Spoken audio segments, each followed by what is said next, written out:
যেটার পর তিনি কথা রেখেছেন এবং লক্ষ্মী ভান্ডার যেটা 500 টাকা হয়েছিল সেটা ইলেকশনের আগে 1000 টাকা করে দিয়েছেন। তিনি এইটা বলেননি ভোট দিন তবে আমরা 500 থেকে 1000 করবো।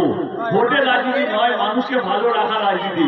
দাসপুর এক ব্লকের সরবেড়িয়াতে ঘাটাল লোকসভা প্রার্থী দীপক অধিকারীর ভোট প্রচার। দীপক অধিকারী ওরফে দেব 15 তারিখ সোমবার দাসপুরের বেশ কয়েকটি জায়গায় প্রচারে এলেন।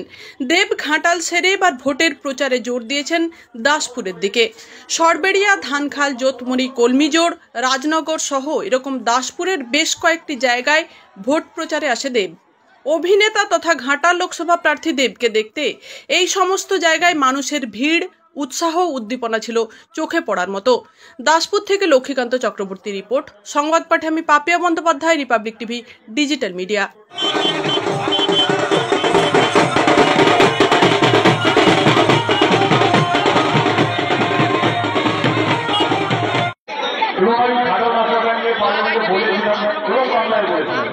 কিন্তু আপনারা সবাই জানেন কেন্দ্র এবং রাজ্যের দ্বন্দ্বের জন্য ঘাটাল মাস্টার ব্যাংকটা 2000 থেকে 2019, 2014 থেকে 2019 অব্দি আমি করতে পারিনি।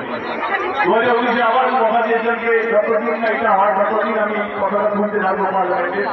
2019-এ জেতার পর আমি পার্লামেন্টে আবার বক্তৃতা রাখি ঘাটাল মাস্টার প্ল্যান নিয়ে, এবং সেটা 2019 না 2024 যেদিন আমার লাস্ট দিন ছিল পার্লামেন্টে, সেইগুলো আমি একটা কথা বলে ঘাটাল লোকসভা কেন্দ্রের মানুষের ভালোর জন্য আমি আবার রাজনীতি ফিরলাম, ঘাটাল মাস্টার প্ল্যানের জন্য রাজনীতিতে ফিরলাম।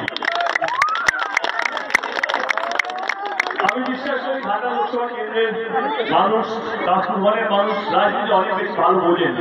আপনার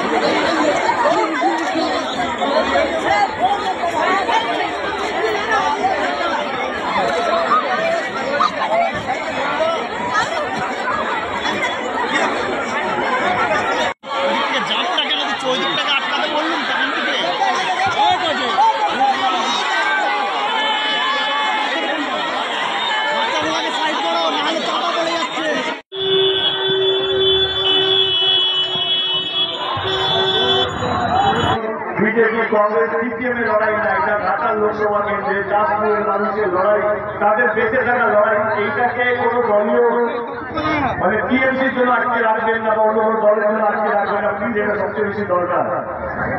কিন্তু না, তার সেই কথাগুলো শোনেনি। আমি ভালো রাজনীতি ছেড়ে দেবো, কিন্তু দিদির ফোন আছে, আপনারা সবাই জানেন দিদি এবং অভিষেক বাবু দিদি ফোন করেন। আমার একটাই দাবি, যদি আমি রাজনীতিতে ফিরি তাহলে মানুষ আমাকে আবার তাকিয়ে থাকবে, মানুষ বলবে দেব আবার কি কথা দিয়ে পালিয়ে যাবে। আমি দিদিকে সেই কথাটাই বলিকে ফিরি। মানুষ সত্যি আমাকে বিশ্বাস করতে শুরু করেছে, মানুষ অন্য একটু জানেন দেব পালিয়ে যাওয়ার